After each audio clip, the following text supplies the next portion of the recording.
Isn't it interesting how the mind begins to change, not when it's told to, but when it sees something it remembers it's already believed, but it forgot. You know, there's something fascinating about how a tree grows, not because it tries, because the seed contains the code. When the environment aligns just right, it unfolds into everything it was always meant to be. And just like that seed, your unconscious mind knows exactly what to do. It knows how to grow belief systems.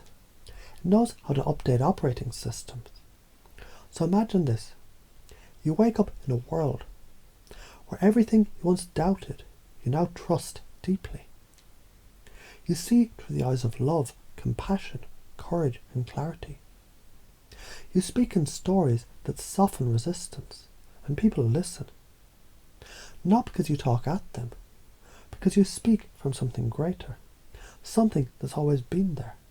And you begin to notice every failure becomes feedback, every emotion becomes fuel, and every limitation was simply a doorway just waiting to be opened with the right question.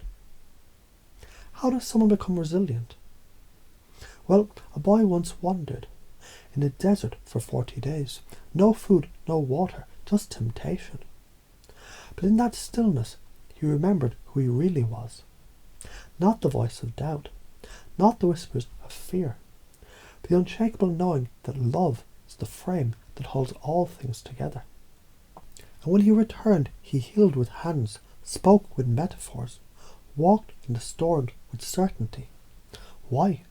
Because he had installed a system where forgiveness was freedom, pain was purpose, and faith was not just belief, it was embodiment.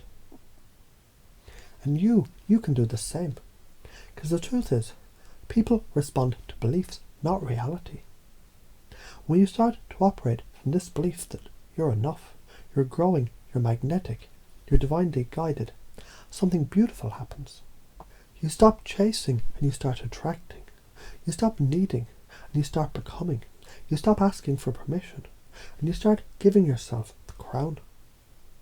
And all of this, it can happen below the surface, as naturally as a heartbeat, as silently as sunrise. Let's play with another idea. What happens when love stops being a transaction and starts becoming a presence? You meet someone who listens not to respond but to understand. And they look at you not as a label or a category, but as a story unfolding. And every time they speak, you feel more seen, more safe, more whole. That person radiates unconditional love. You can feel it, because it's not what they say, it's who they are. It's how they hold themselves, and somewhere you begin to mirror it. What if you are that person? Not someday, but now. Because love, like mastery, it's not something you earn, it's something you remember. And remembering happens easiest when you stop trying. That's why state always precedes strategy. Because once you enter the state of certainty, the strategies reveal themselves. Let's say you're facing resistance, either inside or outside. Someone doubts you, a part of you wants to hide. And in that moment, you remember, reality is a mirror. That means if doubt shows up, it's simply reflecting where your belief needs strengthening. So you thank it, you listen, and then you lead. You might say, it's okay to be afraid. Fear is just excitement without breath. Or what if this challenges the teacher that finally shows me how powerful I really am? That's the pattern of empowerment. You take the frame and you tilt it slightly, gently, and suddenly what was once a wall becomes a window. And from that window you see your energy is magnetic, your presence is a gift, your joy is your birthright, and your connection to the divine is never broken. It just waits for your attention. You breathe, and the breath itself says, you're already enough. You act, and the action whispers, this is your moment. You smile, the smile speaks, yes, you were born for this. And all of this, these beliefs, these truths, these frequencies, they begin organizing themselves like code rewriting itself beneath the surface, in the hidden circuits of your unconscious mind. As they install, you notice how much lighter you feel. How do you lead with love? You see a woman crying alone in a crowded cafe. Most people walk by, but one person who understands this new belief system sits beside her and simply says, "You don't have to talk. I just want you to know someone sees you." That's an act of Christ consciousness.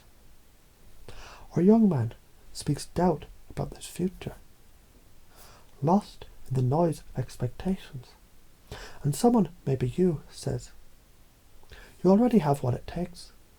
The map is within you. Let's just listen together." That's a miracle. Not walking on water, but walking into someone's storm, bringing stillness. The more you practice that, the more you realize love is leadership, presence is power, certainty is healing. And your operating system is already changed. You don't need to try. You just need to be. Because when the mind wraps itself around these ideas and your heart opens to their rhythm, they become automatic, natural, yours. Like compassion, coded into breath. Like truth disguised as curiosity. Like divinity dressed in simplicity. And the more you hear these words, the more your unconscious understands. This is no longer a learning. This is a remembering. Because you are already becoming who you've always been.